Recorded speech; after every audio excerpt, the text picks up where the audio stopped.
Hi guys, so this is the fourth chapter of the Faith Chronicles, and today what I'll be sharing with you will be under the caption, "What if you gave Christ everything?" And the reason it's captioned as such is because that particular week I was having to prepare a sermon for our youth week of prayer. This week is something that we have every year where the young people are those who will be presenting the sermons and the discussions to the wider church. And so for this week, I was the first presentation, and so I was preparing under the topic, "What if you gave Christ everything?" And so in preparation for that topic, "What if you gave Christ everything?" I was searching through the Bible, searching for different topics, areas where people may have spoken of before, that I could get some kind of a start as to how to go about presenting that topic. And also the youth ministry in charge of the wider church, they also provide the young people with materials that they can use to help with their presentation. And so in preparation for that, there were many lessons that I had learned that were able to go back to the situation that I was in and the decision-making process that was involved as to whether to choose God and my beliefs or to choose my worldly education. And so I want to share with you some of the points that came out and that spoke to me while preparing this sermon. And the points which I got from preparing this sermon were basically on discipleship. And if you want to look for the text which I'm getting these from, is actually Luke chapter 14 verses 26 to 33. So Luke 14, 26 to 33.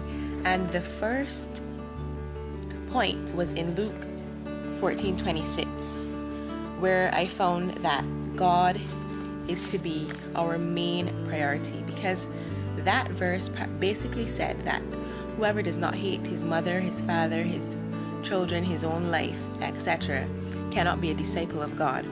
And that was followed up by Matthew chapter 10, which says, "He who loves father or mother more than me is not worthy of me and cannot be my disciple." And so in that, I was learning God must be your first priority. Second lesson was that I have to bear my cross, because in verse 27 of Luke chapter 14 it says, "Whoever does not bear his own cross and come after me cannot be my disciple."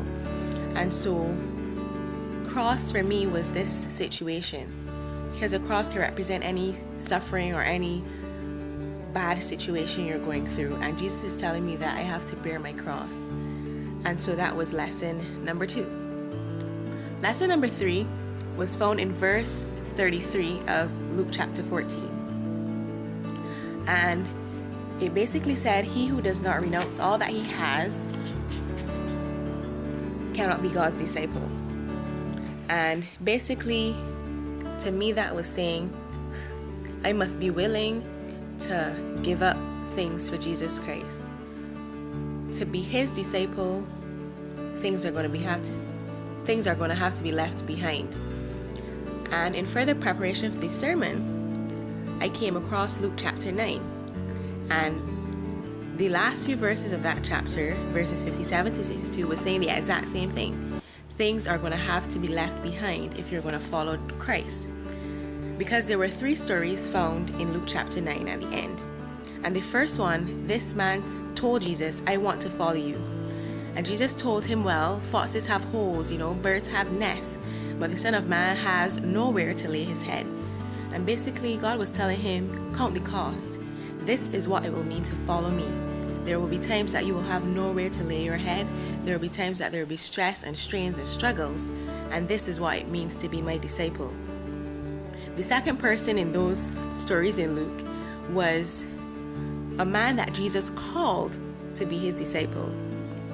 And the man told Jesus, "Well, before I follow you, God, I have my father at home to bury. And Jesus replied and said, let the dead bury their dead.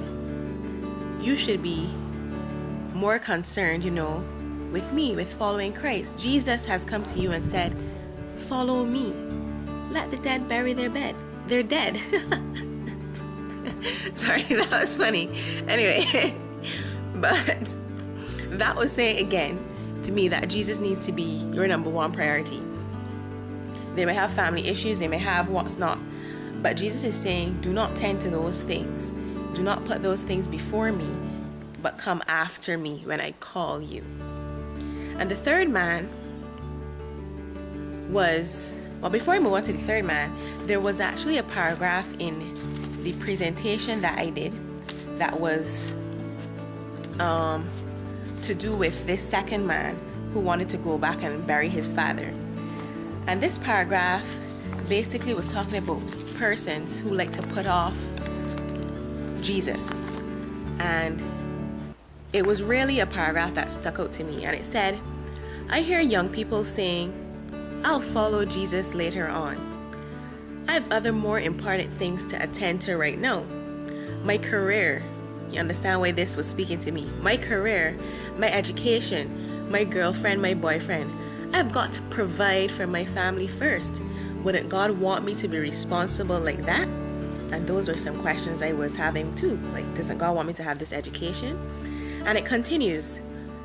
Friend, if God is calling you to follow Him, to commit your life to Christ, or to take up ministry for Him, or whatever it may be, His call comes first.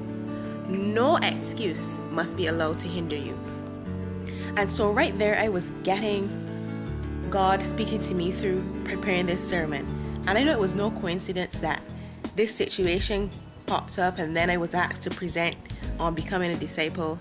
That was all in God's master plan to get me to understand what it is that He wanted for me in my life.